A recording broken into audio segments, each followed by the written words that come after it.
Thank you so much. Right, hello everyone. Thank you again for taking time out to attend the usual monthly webinar for FX Street. Thank you, FX Street. Okay, so again, as you all know, well, regular guys will know that I'm a long-term trend trader, and from that perspective, foreign exchange has generally been very, very quiet. Of course, day traders and range traders, they'll have a different approach, but in terms of long-term trend trading, which I believe really is the most sort of beneficial way for private traders to be trading, the market has been really quiet, and that's expected. We can't expect markets to be continuously moving. There's movements in markets for a period of time, and then the markets go quiet, they go into consolidation. However, when one market goes quiet, another market starts moving. But it's imperative to always have things like the foreign exchange market, as well as the stock market, US, UK stocks, commodities in your portfolio. You don't want to just focus on a single instrument like the euro dollar. You don't want to focus on a single market like Forex. You want to focus on everything, because trends move from market to market. Okay, and that's how you make money consistently and safely. What a lot of people do is focus on a single instrument or a single market and then basically trade all day, every day, because they're constantly looking for opportunities. The best thing to do is to have all of these markets on your portfolio and let the best opportunities come to you. That's what traders do. That's what full-time traders do. They don't chase money, they let the money come to them. Okay, so with that in mind, what we need to understand is, how do we establish these opportunities? How do we find these trends in the market? And the answer to that is by having good software. If you have good software, the software will highlight these opportunities for you. So as part of my day-to-day trading, I have good software. So that's what we're going to go through at the moment. Again, regular guys, you'll be familiar with this. New guys, I'm just going to quickly break this down for you. So what you can see in front of you is a very typical chart setup of mine. So top left corner, you can see the watch list. Now notice the watch list is very extensive. It goes from the Aussie dollar, US dollar, all the way down to the South African rand, Japanese yen. So it's an extensive watch list. I've got all the currencies on my watch list, as well as stocks and commodities, etc. Okay, top right corner, I have the monthly time frame. Bottom left corner, I have the weekly time frame, and then the bottom right corner, I have the daily time frame. So I'm looking at the much bigger picture. Now, how do I use this? Well, basically, monthly is where I look for major areas of support and resistance. And then the weekly and the daily is where I look for trend direction. Okay, this is really, really important, because what a lot of people do is look at the lower time frames to find areas of support and resistance. The lower you go, the more candlesticks they are. The more candlesticks they are, the more support and resistance levels you have to deal with, because there's so much more noise. By looking at the monthly time frame, you eliminate all of that noise, and you're looking at a much bigger and a much clearer picture of price action. Okay, so looking at the way the current chart setup is just naked candlesticks. I'm now going to move to the next screen. Oh, sorry, wrong chart. Bring up the Aussie dollar. Okay, so I've now moved on to the next screen. So you can see it's exactly the same chart. That's the naked chart. I moved on to the next chart, except this time we've got some tools that help me to establish A, areas of support and resistance, and B, trend direction. Okay, so if we start with the monthly time frame, you can see that I have a proprietary tool that's automatically plotting the major areas of support drawn by the green line and the major areas of resistance drawn by the red line. Now, this tool automatically updates itself across all the charts, across all the instruments that I'm looking at. So I don't need to waste my time manually drawing in support and resistance. Okay, the software does it for me, and it will automatically update itself. The pink lines represent the high, the low, and the closing price of the previous year. So as we're in 2015, the pink line represents the highest price of 2014, the lowest price of 2014, and the closing price of 2014. So the closing price is the opening price of 2015. These are very significant levels. A, they act as major areas of support and resistance. And B, we can engage in what happened the previous year. So if the pink lines are close together, we had consolidation. The pink lines are wide apart, we had a trend. Okay, so it's very good to tell us what happened in the previous year. And just to give an example of how it interacts, you can see that price pull back to the pink line levels, and it's now headed back down. It came back down again. So it found resistance, bounced back to the downside. So you can see how price reacts with these levels. These are clear areas of support and resistance.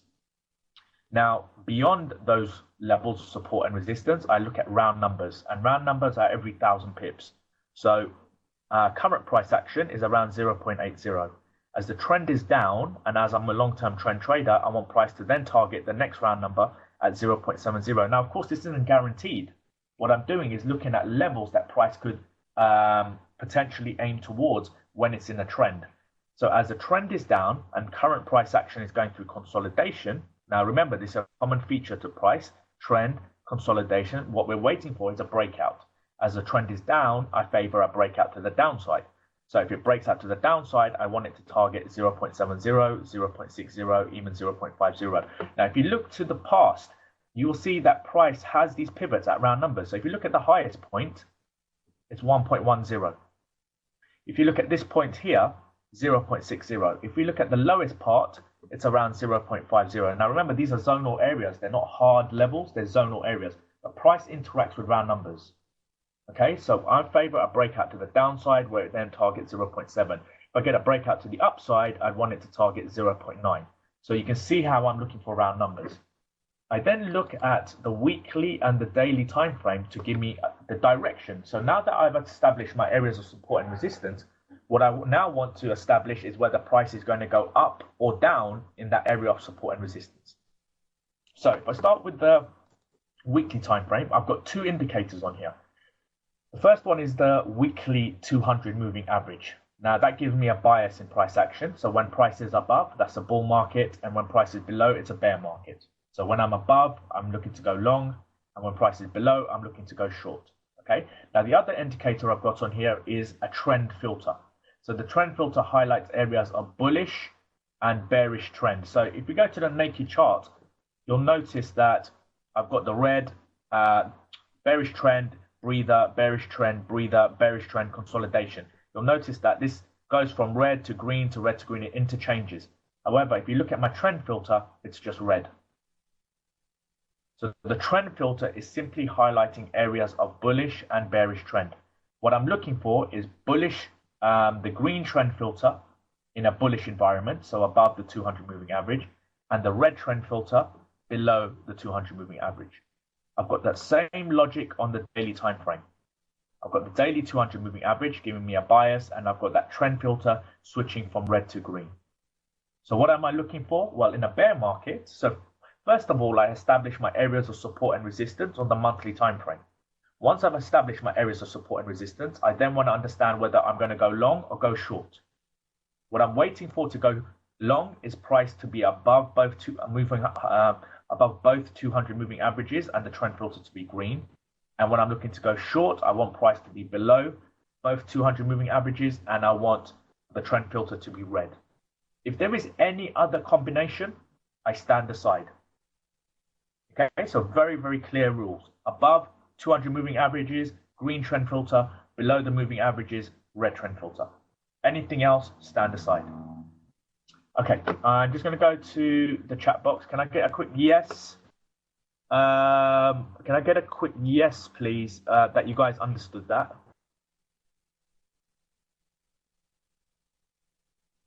Thank you. Okay, yep, okay, good. Okay, thank you. A few private messages as well. Okay, fantastic. Okay, so having said that, now let's put that all together and let's see how price action has currently set itself up and what can we expect it to do over the next month when we meet again next. So if we start with the monthly time frame, okay, we've just looked at it, but I'll quickly go through it again. We can see that price is trading below the low of 2014, so that's resistance. It's below the round number 0.80 as the long-term trend is down. And remember, the trend is your friend. Do not pick tops and bottoms. That's a mistake. That's an incorrect approach. Go in the direction of the trend. It's far easier. So what we're looking for is a breakout. So I want price to break this pivot support level. I want it to target 0.70, 0.60, and 0.50. So I'm looking for potentially 2,000, 2,500 pips. That's what we're looking for. If I go to the weekly time frame, we can see that price is below the weekly 200 moving average. The trend filter is red, suggesting weakness. However, price is in a consolidation. Now, if we go to the daily time frame, we can see that price is trading below the daily 200 moving average. However, the trend filter is changing from red to green. It's alternating. It is currently red. However, we can quite physically see that price is in an area of consolidation. If I go to the naked chart on the daily time frame, you can see that. You can very clearly see that it's going through an area of consolidation. If we look at the structure of the trend, we can see trend, consolidation, trend, consolidation, trend, prolonged consolidation. So we can expect the trend filter to change from red to green. This does not mean the end of the trend. The reason why it doesn't mean the end of the trend is because the weekly, the bigger time frame, is still suggesting weakness.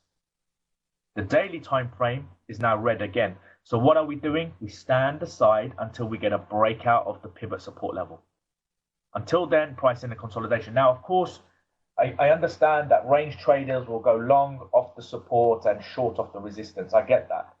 It's an unnecessary way of trading because it involves a lot of work. It involves you constantly having to look at your phone. It involves stress if you're over risking because the moves tend to be quite small. It's just unnecessary because when you've got a trend in play, you then compound, you scale into your positions, and you can take thousands and thousands and thousands of pips. You can see phenomenal growth in that time. I can see some questions coming through, so I'll just go to that. Is it fair to say that it's a lot easier to pick a direction, but it is very difficult to time a trade, including stop placement and exit point? No, that's incorrect. That is incorrect. I mean, things like, for example, entries, like being specific on entries. I can tell you about entries. Entries for me are based on breakouts. So if you look at this, we had a trend followed by consolidation. When I had a breakout, price continued. Then we had a consolidation, another breakout. Consolidation, another breakout. So whenever price breaks out from an area of consolidation, that's when I like to enter my positions. I know traders like to go in on pullbacks. For me, pullbacks are pullbacks are a very specific entry. A very specific entry. And to be able to trade pullbacks, you've got to have a very good understanding of price action. A lot of people get fixated with pullbacks because they think, right, I'm getting into the trend earlier. But how do you know that the pullback is not a reversal? How do you know that that pullback is not going to go into an area of consolidation? So any pullback entry has to be a very, very good pullback entry. However, breakouts are far more successful than pullbacks. The reason why is because a breakout more often than not suggests a continuation. Of course, we can have fake breakouts as part and parcel of trading. But when you're trading trends, more often than not, a breakout will mean a continuation. Okay, so that is what I would say about entry points. Exit management is a whole different ballgame. That is the one thing that people do not understand. Stop losses are too tight, or stop losses they don't even have stop losses. People don't understand how to use stop losses. Right? The most important thing in trading is exit management. That's what determines how much money you leave with. Now, for me to just sort of break this down for you, just to give you an idea, can I get an idea in the chat room of a typical stop loss that you guys may use? Give it to me in pips, please. 20 pips, 30 pips. Just give me a number. Okay. 30, 20, 30, 60. Okay.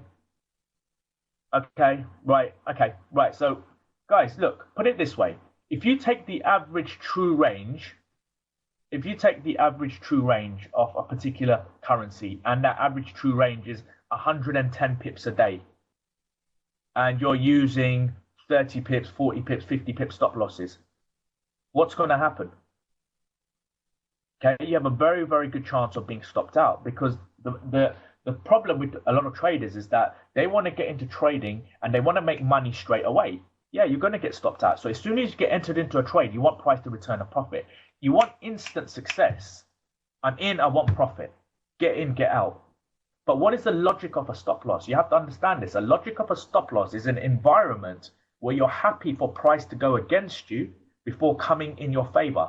You've got to expect price to go into negative before coming into positive. You've got to expect that. You can't expect it to just go straight into your in your favor. It very, very, very rarely does that. Okay. By the way, who's that? There's a lot of false breakouts. Yeah, Manuel, there are false breakouts, but there's very good ways of eliminating false breakouts. This just comes down to understanding price action and having good tools that filter fake breakouts. A lot of people, okay, can I get an idea of what software people are using in the room? If you can just put it in the chat box, please. What software are you guys using? Okay, MT4, TC2000, I've never heard of that, okay. Anything else? TC2, that TradeStation. Okay. Pro real time. Okay. Can I ask if people are paying for their software or if it's free?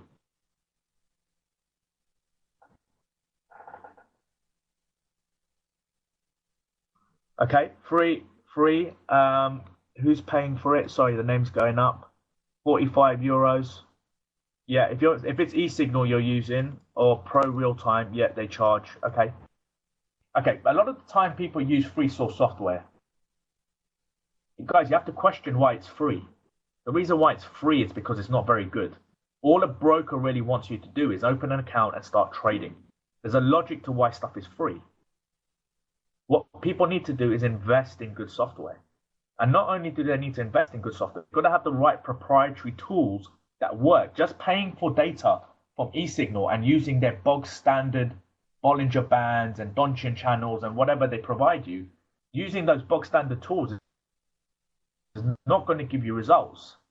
You know, you can get those bog standard tools in free source software. The only difference is that you're paying for data, but you're doing the same thing as what someone who's got free data is doing. There's no difference. You're just paying for data, but you're using the same tools.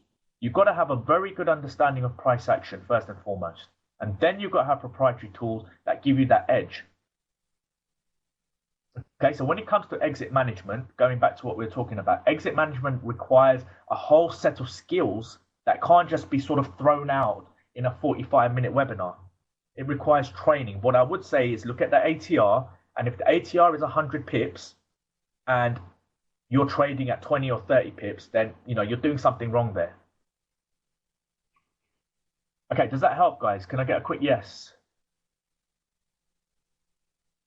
or a no? Yeah, thank you. Yeah, okay. All right, thanks. I mean, guys, I'm not gonna paint a false picture here. Okay, I'm not gonna paint how to add to positions. Again, these kind of questions, I can't sort of just spew them out here. How to add to positions? Well, if you're in a winning position, if your first position's a breakout, your second position should be a breakout. If your first position's a pullback, your second position should be a pullback. Use the same approach that you used on your first entry for your compound entry. Don't start mixing up strategies. Don't start using breakouts and then pullbacks. Now, let me say this again. How many of you are trading with just one account?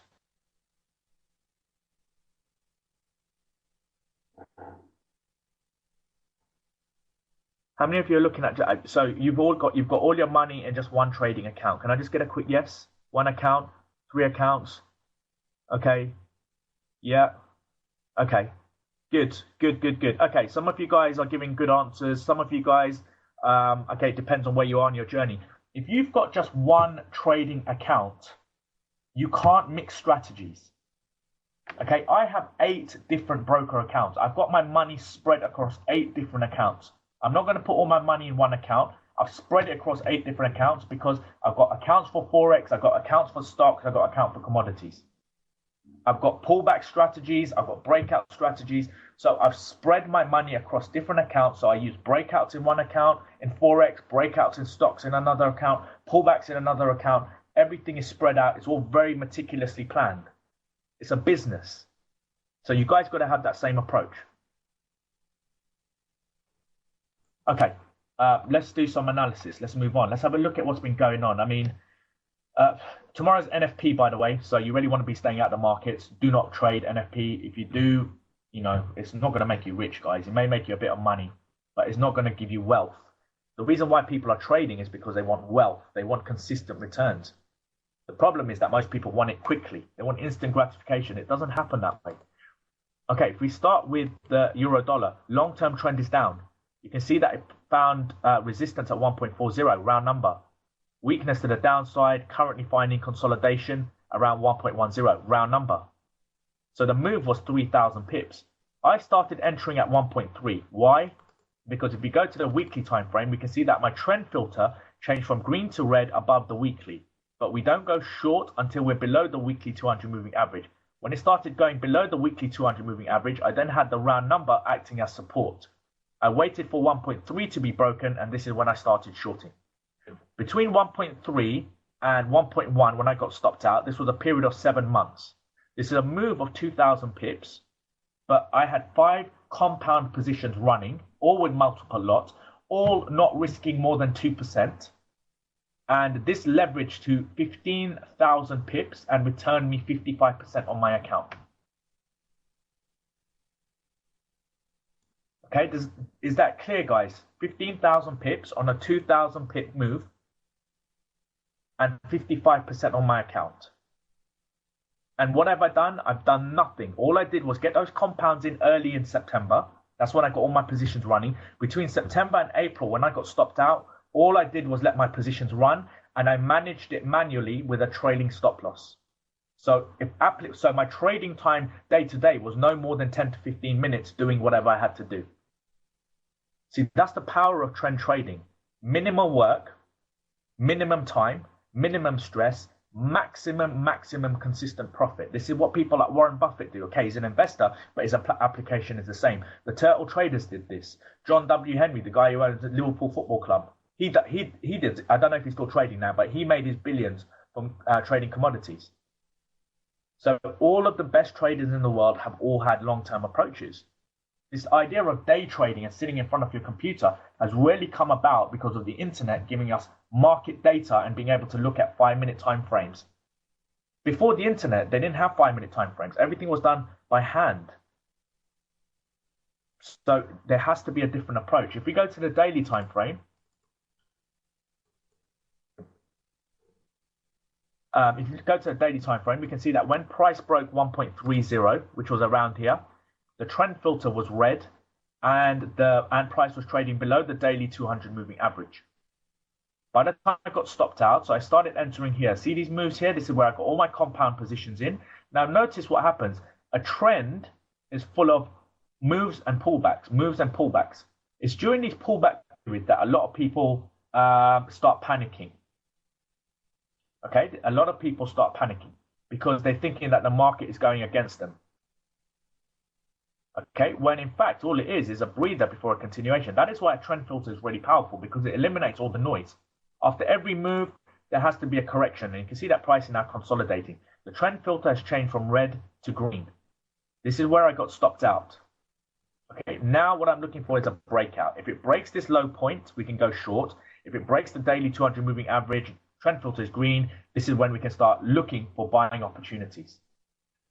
Okay, I'm just going to go to, I've just seen a couple of questions. Bear with me. When an account of 10K, do you suggest micro, mini, or standard? Always micro with small accounts. Okay, focus more on risk management, focus more on capital protection, and the money will come. Okay, you can easily double a trading account with a micro account at 10K. Yeah, you can easily. It's all about risk management, and it's all about compounding. Not true. Linda actually is a good example. I don't know who she is. I don't know much about her. Is she a day trader?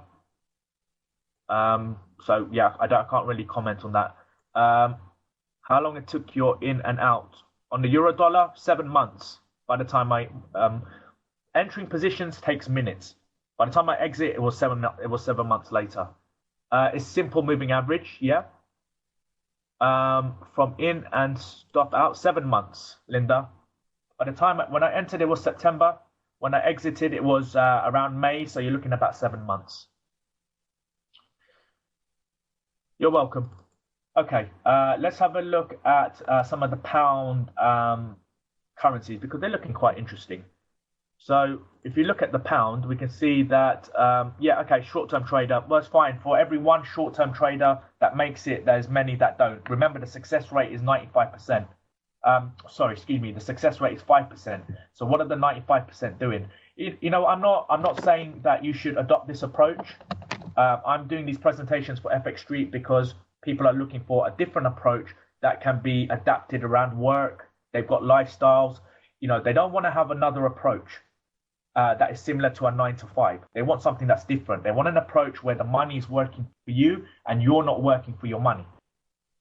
Okay, short-term trading is where you are working for your money. You're sat in front of your computer and you're generally there staring at the screen, looking at your apps. There's a lot of stress involved. With long-term trading, it eliminates all that. There's a lot more benefits other than just making money. Life is not just about making money. Life is about living. I would hate to be glued to the screen staring at pips all day.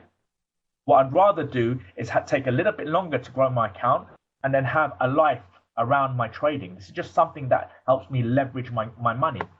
So it really depends on what people are looking for. That's all. Okay, so if we look at the monthly, long-term trend is up. What we're looking for is a breakout to the upside. If we get a breakout to the upside, we can see that there's plenty of space for this trend to potentially see new heights because it has been that high before. If we go to the weekly time frame, we can see that we're above the the weekly 200 moving average, and the trend filter is green.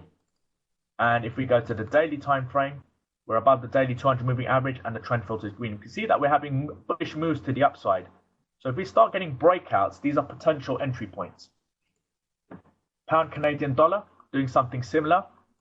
We can see that the trend is up. We've got the figure 2 acting as resistance. If it breaks the figure 2, then we could see new highs. If we go to the weekly time frame, we've got the trend, the weekly price above the weekly 200 moving average, and the trend filter is green. If we go to the daily time frame, we can see that we're trading above the daily 200 moving average, and the trend filter is green. We've got bullish move today, trading above 1.90 now, round number. What we're waiting for is a break of this pivot level. So this pivot high suggests a continuation. Remember, breakouts suggest continuations. What a lot of people do is they wait for price to get to this level, they draw a resistance, and then they want to go short. That may work. I'm not saying that doesn't work, but that's not going to be consistent. You're better off waiting for a breakout and a continuation. Okay, let's go to the pound. We're looking at pound Canadian dollar, pound Japanese yen. Okay, long-term trend again is up. Now, this is probably looking like the best one out of the lot. We can see that price is trading. If I just open up the chart, we can see that price is trading above the high of 2014. So that's the support level. And we've got the round number 190 acting also as a support level. What we're looking for now is price to target 200 and potentially highs of 250. If we go to the weekly time frame, we can see that price is trading above the weekly 200 moving average, and we have the green trend filter. If we go to the daily time frame, we can see that price is trading above the daily 200 moving average as well, and we have that green trend filter. So everything is suggesting further bullish strength. We've got that breakout now. If price breaks and closes and we start seeing further strength, then we could see entry points. Okay. With NFP out tomorrow, even if there was a breakout, I wouldn't take this. Okay, let's see what's going on in the chat box. Just bear with me a second. I'm not putting down any methods. I'm not sure where you got that from. I'm basically comparing day trading to trend trading, and I'm giving the benefits of trend trading over day trading. If it's working for you, if you're happy with what you're doing, then by all means carry on. What I'm giving is a different option to day trading, which is trend trading. And that's something that a lot of people are not familiar with. My other sort of point is that if day trading is really working and if you're happy, then why are people still looking for other things? They obviously feel that they're not making enough profit as they should. Maybe day trading returns you 10-20% a year. Trend trading, as you've seen, the euro dollar returned 55% on its own, and that was on 5 positions. So I'm just highlighting benefits rather than sort of saying that other ways of trading are not good. I made thousands of pips when I started looking at weekly charts. Yeah, that makes sense. Believe me, guys. Okay, I mean, as I said, that's fine. Is the trend filter automated by your software? Yes, it is. It's based on, we've had external developers develop the tools for us based on algorithms, based on logic. So the software will automatically update itself as price action develops. Do you ever buy on the pullback after the breakout? Yeah, it's a good question, Ray. I might do, depending on how good that pullback is. Yeah, if it's a good clean pullback, then yeah. And if it's pullback to a good support or resistance level, if there's an indecision candle like a doji or a spinning top, then yeah, potentially I would. Exactly. And I'd use that in a different account. Why different accounts for different strategies? Okay, that's a good question. Right, let's say my first position's on a breakout. Okay, so I'm going long and my first position's on a breakout. In fact, let me just give you an example. Let's go to the euro dollar. So let's say, for example, my first position's on the breakout. So here's my first position because that's broken out of this support level. We had weakness, then we had a pullback, then we had another breakout. Now, if I compound in on this pullback when my first position's on a breakout, there is a good chance that my stop and my entry levels are very close together, because I don't want to be risking 2% and then 2%. I always eliminate risk on my first position before I compound. So depending on how you compound on breakouts and pullbacks, the levels don't always work out. So it's better to keep it consistent, just purely from a management point of view of having breakouts on one account and pullbacks on another. So you can see if I break compound here on a breakout, compound here on a breakout, compound here on a breakout, it's far easier to manage than having a breakout, then a pullback, then another breakout, then another pullback. It's inconsistent. I like to keep things simple and spread my strategies across different accounts. Okay, so the simple logic for me is first position on breakout, compound on breakouts. First position on a pullback, compound on pullbacks, different accounts. Simple as that. I hope that helps. I hope that was clear. Okay. So you're welcome. Right. So looking at the charts that we've just gone through, if there's anything to be looking at the moment, it's all the pound currencies, because they're the ones most likely to break out. Everything else is pretty much range bound. Okay, and that's why it's really imperative to have a big portfolio. The reason why it's imperative to have a big portfolio is because currencies move in groups. So what can happen is that all the pound currencies can move for 4 months, then they go quiet. Then all the Aussie dollar currencies might move, then they go quiet. Then FX goes quiet, then stocks start moving. Let's have a look at a couple of stocks. I'm not sure whether you guys do trade stocks, but let's have a look at some of the stocks that are currently on the watch list. Here is a stock that I've traded, SWKS, and you can see that it's a very clean trending stock. If we go to the weekly, nice and clean. If you go to the daily, nice and clean. Okay, so this is what we're looking for when it comes to stocks. Another stock that is on the watch list is AET. Again, nice clean trend up. Weekly, green, above the 200 moving average. Daily is green, above the 200 moving average.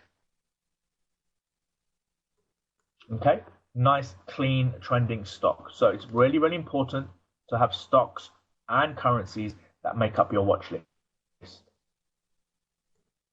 Do you use full ATR or part of ATR? Now, I always look at the full ATR. Part ATR doesn't make sense at all, because if the full ATR is 100 and you have anything less than that, then you have a good chance of getting stopped out. Remember, the longer you stay in a trade, the more chance you have of making money. So part ATR carries risk of being stopped out. So I would always look at full ATR. Is there any point on a trend that you will not take? Is there any point on a trend that you will not take a trade? Yes, of course. Yeah, it's a good. Do you mean a compound position, Ray? Could you just clarify that? So if I already have positions running on the trend and then compounding? Or are you talking about the first position?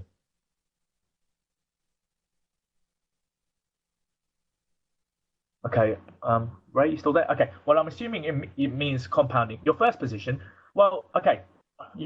Have you heard of the term confluence of events? Can I get a quick yes? Ray? No. Okay, no. Other guys, have you heard of confluence of events? Yeah. Okay, so I have my confluence of events. Okay, I have a checklist. Basically, a confluence of events is a checklist. Okay, I have certain criteria. Now, what do we mean by confluence of events? Confluence of events. The one thing in trading that is not guaranteed is the future. Okay, so that's why when you hear people saying, I know this was going to happen, or this is definitely going to happen, they're talking a load of rubbish, because no one knows what's going to happen next. Those guys are fooling themselves, and it's just ego talk. Okay, the one thing that we know is that the future is uncertain. That's why we always risk small, because there's always a good chance that we're going to end up losing a certain percentage of our account. I never risk more than 2%. So what we need is to play on probabilities. We are playing on probabilities. We want to find an environment that has more chance of making money than losing money. Can we agree on that? Yes or no? Yeah. Okay. Yeah. Okay. All the yeses are coming through. Exactly. Right. So we want to have what is called that edge. We're looking for the edge. Now, the way to find the edge is by having a set of confluence of events that make up a strategy. So it's effectively a checklist. Now, you've seen my checklist. My checklist is look for support and resistance. So I'm looking for distance between support and resistance. Ideally, I'm looking for around 400 or 500 pips between my entry to the next area of support and resistance. Anything less than that, 100 pips or so, I'm not interested. So this should answer your question, Ray. If I get an entry point and if I'm going long and there's an entry point and there's a resistance level 100 pips away, I won't take the trade. Okay, so I look at my confluence of events. Where are support and resistance? Where is the weekly 200 moving average? Where is the daily 200 moving average? What color is the trend filter on the weekly? What color is the trend filter on the daily? Where are the highs and the lows and the closing prices of the previous years? That is what makes up my confluence of events. If I get if an entry point ticks all of those, that's a trade. If I get an entry signal and a stop or a support or resistance is 100 pips away or 50 pips away, I would ignore the trade. I would wait for price to clear that level and then look to enter. So this is where patience comes in. Ray, does that answer your question? Do you ever exit a trade early? If so, why? Never. Always let your stop loss take you out. If you start exiting early, that's based on emotion. It's based on fear. It's based on greed. It's based on the fact that there's no mechanical approach to what you're doing. Never exit early. Never preempt what the market's going to do. Okay, when you're in a trend, the edge is in your favor. AET, which company is that? I'm not 100% sure how to pronounce this, but 89 Inc. AET. Okay. So if you want to know what they do, etc., just do a bit of research on them. By the way, guys, fundamentals. I'm not big on fundamentals. It doesn't really matter to me. Technical analysis is what I'm all about. A good stock I traded, which I've highlighted before, is KR, and you can see very clean stock. Returned almost 20% on my account before I got stopped out on this correction when the trend filter changed from green to red. So you can see very, very good growth over a period of time. Do you look at previous monthly high and low and the 50% range? No, I don't. I keep things very simple by looking at what I've shown. I may look at them as pivot levels to suggest breakouts, but nothing more than that. Do you still get indicators with lines on top and bottom? No, I don't trade tops and bottoms. I'm not quite sure. I mean, if you're looking for reversal points like oversold and overbought, like indicators, I guess, I don't use that. Do I look at the main indices when trading stocks? Yeah, very good question, Ray. Look, you know what? Some of these questions are really smart, and these are really important questions. Yes, I do. The thing is, right, a lot of people trade indices. I don't trade indices. I don't trade them. I use indices as a guide. So if the indices are range bound, as they are at the moment, that means that the stock market in general is range bound.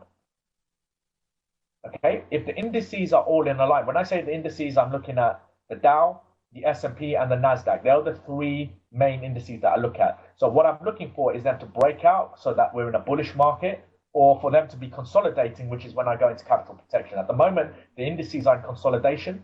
That means the US stock market in general is in consolidation. However, there are certain stocks that are outperforming its index. SWKS, AET, for example. These are stocks that are outperforming the index. You can trade them, but you want to adjust your risk. So if the indexes were all breaking out, I'd allocate full risk. The indices are breaking out. The indices are in consolidation, but there is a stock that's breaking out and trending. I would trade it, but I would half my risk. Okay, I hope that makes sense. Ray, did that make sense, please? Did you say that only consider entries on breakout areas from trending markets? Do you say that only consider entries on? Yeah, I only trade trending markets. any breakouts within consolidation is not something I'm interested in. I'm only trading trending markets. Yeah, okay. I don't really look at that anymore, to be honest with you. I mean, that was up there just for display purposes, FX Boyki, but it's not something that I look at. Do you look at the VIX? Not necessarily, no. Do you want to wait for retests? Yep, you can do. After the first breakout, it's always good to wait for a retest and then go for the next breakout. You don't want to be too aggressive. See, this is someone said earlier about a lot of fake breakouts. A good way to eliminate fake breakouts is not to go in on the first breakout. So when price breaks out of consolidation, wait for the retest and then the next breakout. That's a very good indication of a continuation. Remember, trends repeat. Okay, guys, I think we are going to call it time there. I've got about 2-3 more minutes. So if there are any final questions, please get them through right now. Else, I'm going to call time on the webinar.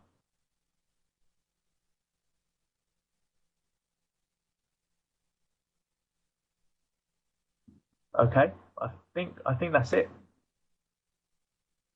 Okay, well, let's call it time there. What software do you use? I'm using eSignals Advanced Get. eSignals Advanced Get. You're welcome. You're welcome, guys. Thank you. Thank you for actually being very interactive with me. You know, it'd be great if we could actually sort of all sit in one room and sort of discuss face to face. But you know, it's not. Webinar is the next best thing. So you know, thank you so much for. Yeah, it is the best. Thank you so much for being interactive. And you know, if anyone's, I don't intend to offend people. I'm not here to offend you. I'm not here to say your approach is rubbish, mine is better. No, this is just about awareness. That's the whole point of FX Street inviting me to do this. It's about awareness, to give different approaches for people who are looking for something different, something that can be adaptable. That's all it is. Okay, so stay in touch, stay in conversation.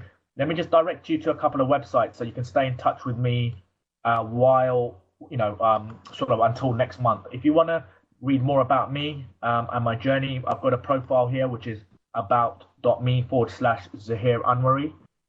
And also, if you go to Instagram, please, if you are on Instagram, follow me on Instagram. I do use Instagram every single day.